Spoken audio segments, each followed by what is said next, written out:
to remove the ISI. Now there are several problems with this Nyquist filter. What is the problem?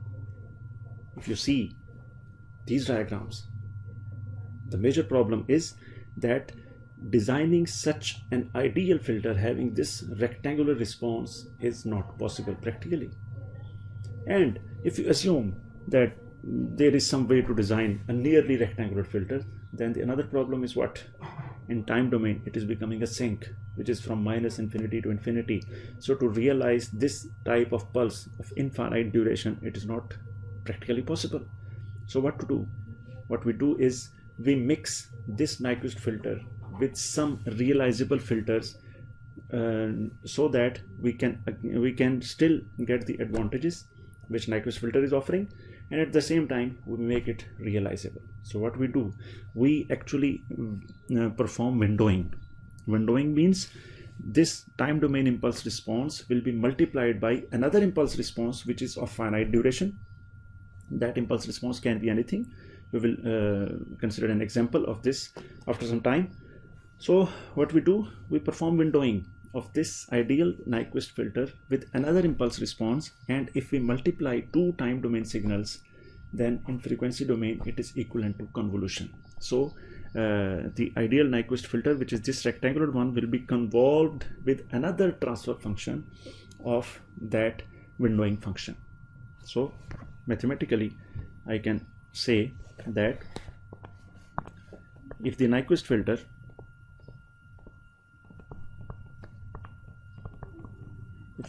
is denoted by h of t, then the windowing filter is, let's say, h w of t, then the overall impulse response will be equal to h of t multiplied with hw of t. And as a consequence, in frequency domain, the overall transfer function, the realizable transfer function, will be equal to h of f convolved with hw of f. Now this h naught of t and h naught of f they become realizable through the process of windowing, right? So before taking the example of this process, let us have some notations and terminologies. The first one is Nyquist pulses or filters. So it is defined as pulses or filters which results in no ISI at the sampling time. I have already discussed. The next one is Nyquist filter. Nyquist filter, its transfer function in frequency domain is obtained by convolving a rectangular function, which is the ideal one, with any real even symmetric frequency function, which I have already told that the transfer function of Nyquist, which is the ideal one, rectangular, it will be convolved with another transfer function. This is called Nyquist filter. And Nyquist pulse is what is actually happening in time domain. So its shape can be represented by sinc t of our capital T function multiplied by another time function, which is the theme of windowing process. Example of Nyquist filter is simply raised cosine filter, which is the most widely used pulse shaping filter for the mitigation of ISI. So before considering the raised cosine filter, let us briefly discuss what are the goals and trade-offs in pulse shaping. The first goal of pulse shaping is always to reduce intersymbol interference. The second one is efficient bandwidth utilization. What is meant by this? Efficient bandwidth utilization means that the bandwidth of this ideal Nyquist filter, this must be as minimum as possible. This is called the bandwidth utilization. So in a given bandwidth, we are trying to support as much as data rate as possible. But the problem comes with the timing error. So the pulse shaping filter must be robust to timing errors. What is this point? This point means that if you see this diagram, I've told you that at the sampling instance, if you sample at the right time, then the contribution of other pulses will be 0. But if there is timing error, then it can be non-zero. So these timing errors always play a crucial role, because if you not sample at the right time, then it is possible that the contribution from the adjacent pulses might be non-zero. So with this discussion, we now go to the raised cosine filter. It is one of the most widely used pulse shaping filters for the mitigation of intersymbol interference, as well as matched filtering also. So a nyquist pulse, which we already defined, that it is the multiplication of the ideal sync with some arbitrary impulse response. So as a result, the nyquist pulse is given by this h of f. We are not interested in the complete process, how it comes out to be, but we are only considering the mathematical expression, and I will show you the graphical representation of this filter also. So in frequency domain it looks like this, and in time domain it again becomes a sync. You see, this is the sync multiplied with another expression. So this is the ideal sync, and this is the second part, is another impulse response which is multiplied with this sync to result in the realizable impulse response. In these mathematical expressions, the most important quantity which we need to discuss is this one, which is W minus W naught. It is called the excess bandwidth. Why it is called excess bandwidth, I will tell you shortly. And if you normalize this excess bandwidth with W naught, then it will be called roll-off factor, which is the key parameter in the design of raised cosine filter, and the value of roll-off factor can be between 0 to 1. So let me now explain what is this excess bandwidth. First of all, let's redraw the same nyquist pulse over here, which was ideal from minus 1 over 2t to 1 over 2t on frequency axis. This is h of f. As we already discussed, that designing such type of pulse is always not possible. So what is the theme of raised cosine filter? It allows some excess bandwidth to be used for the practical design of this system. So let's say I design a filter like this.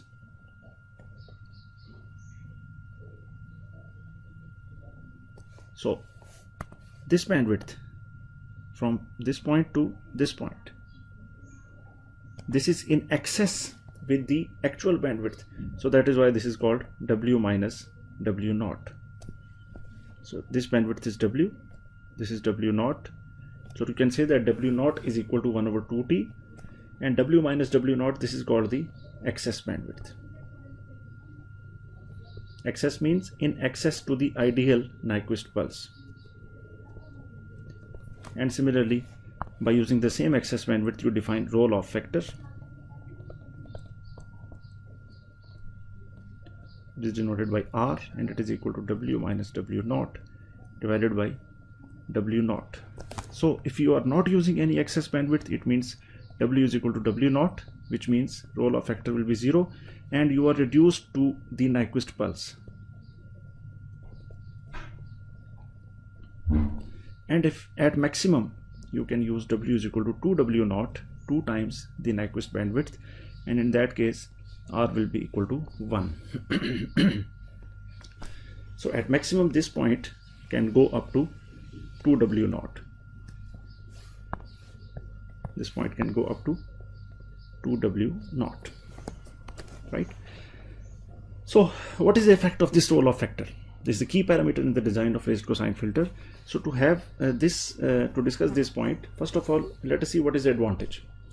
If we are going to increase the roll-off factor, what you are observing? You are consuming more and more bandwidth. If R is equal to 1, you are consuming maximum bandwidth. And if R is equal to 0, you are consuming minimum bandwidth. So if you are setting R is equal to 1, roll-off factor is equal to 1, it means you are consuming double the bandwidth of the nyquist. And in that case, your bandwidth efficiency will reduce to 1 bits per symbol per hertz. It will become equal to 1. And if R is equal to 0, your bandwidth is equal to the nyquist bandwidth, and in that case you are achieving maximum spectral efficiency or maximum bandwidth efficiency, which was equal to 2. So it seems we will definitely require higher bandwidth efficiency. So we need to restrict this R to as much smaller as possible. But what will be the disadvantage to have the disadvantage. Let us come here. If you can see that if you increase the value of r from 0 to 1, the corresponding sinc function in time domain will be changed. How it is changing? If r is equal to 0, you see side lobes are greater. If r is equal to 0.5, side lobes become smaller.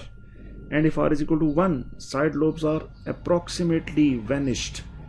So now you must understand the trade-off. If you increase the value of r, what is the advantage you are getting? You are minimizing the side lobes, and in other words, minimizing the side lobes means that the technique will become robust to timing errors. If the sampling instant is a little bit shaky, if there is some error in the time sampling instant, it will still be able to mitigate ISI because it will not get the contribution from the other pulses. And if you reduce the value of r, side lobes will be increased, so it is more prone to timing errors. But the advantage you are getting is the bandwidth efficiency. So definitely you need to make a trade-off. Usually we set the value of rolloff factor equal to 0.25 or 0.5, but you can set any value as per your design. So if you find the bandwidth, what is happening in the baseband, as for Nyquist we said that bandwidth was equal to simply rs by 2, the minimum required bandwidth. But now because rolloff factor is introduced, so the overall bandwidth will be given by this expression, which is 1 plus r into rs by 2. So if r is equal to 0, it will again reduce to the Nyquist bandwidth, and if r is equal to 1, you will have more bandwidth, double the bandwidth actually, as the Nyquist. And for passband, because whenever you transmit a signal, you definitely send it via carrier, and the whole spectrum is shifted to a higher frequency. So if this particular spectrum is shifted to some higher frequency, then the bandwidth will be 2 times. Let me explain over here. At the baseband, W baseband is equal to 1 plus r into rs by 2. But if this spectrum is shifted at fc, means we convert it into passband. So if there is frequency fc, then this kind of thing will happen in frequency domain, and that bandwidth will be W passband. It will be 2 times W baseband, or you can say that it will be equal to 1 plus r 1 plus r into rs. So this is the bandwidth. I think we can take an example of how it is working, but before taking an example, let us conclude this discussion.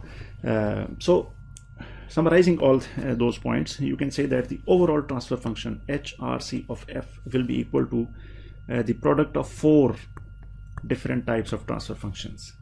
You see, the first one is HT of f, which is the transmit function, transmitter filter. HC of f, it is the channel. HR of f, it is the receiving filter. And HE of f, it is the equalization filter, which we have not discussed yet. So you can say that this filter still we have not discussed. We will be discussing in the coming lectures, but for now we are only considering HT and HR. So just assume for now that equalization filter, the purpose of equalization filters is to act completely inverse as the channel filter. So whatever the technique we will be using, but the overall theme will be that this equalization filter will be simply inverse of the channel filter. If we assume this thing and we replace it in the above equation, you can see these 2 things will be cancelled out, and we are only left with HT and HR. How this will be done, this inverse filtering, we will see in the coming lectures. But for now, just assume that we have an equalizing filter which completely cancels out the degradations caused by the channel. So HC and HE will be eliminated from this equation, and we are only left with HT and HR. So we come towards this equation. HRC will be equal to HT multiplied by HR. And if you design the transmit and receive filters exactly the same just by taking the square root of the raised cosine, because you see, overall we want the pulse to be of the shape raised cosine. But see, we have 2 filters. one on the transmitter side and one on the receiver side. The transfer functions are being multiplied. So if we just apply a square root on the raised cosine, so it will become root raised cosine filter or square root raised cosine filter. So when two root raised cosine filters become in cascade, square root will be cancelled out and you are only left with the actual root raised cosine filter. Let me repeat it. We have two filters, HT and HR. Overall, we want to have a raised cosine filter. We just apply a square root on this filter and we use the same filter at the transmitter side and receiver side. When these two filters become in cascade, the square root will be eliminated and overall we will be getting raised cosine pulse, which will taking care of the complete ISI of the system. These are two graphical representations. I think you can easily see. I can just explain one of them. Again, the same diagram which I have already explained. This was the symbol x1, this is the symbol x2, and this is the symbol x3. If we sample at this point, and this point in time, we will be approximately getting the same, getting the contribution from the desired pulse only and not from the other pulses. It will depend on the rolloff factor. You can see there are some interference caused by the adjacent pulses due to the selection of the rolloff factor. If you carefully select the rolloff factor so that there is no interference from the adjacent pulses, ISI will be completely mitigated. Let me solve a simple example just to how to find out the bandwidth by using the rolloff factors and stuff like that. So let's say if we are going to find out the minimum required bandwidth for a baseband transmission, and the parameters, let's say we have 4 array PAM. If we have 4 array PAM, means m is equal to 2 m is equal to 4, and because m is equal to 2 raised to power k, it means k will be equal to 2 bits per symbol. So we have 2 bits per symbol. And next we are given the data rate. If the data rate R is equal to 2400 bits per second, we have to find out the bandwidth, minimum required bandwidth, in order to have no ISI. And further we are given that the spectrum is using 100% excess bandwidth. So for 100% excess bandwidth, R will be equal to 1. So the rolloff factor is given as 1.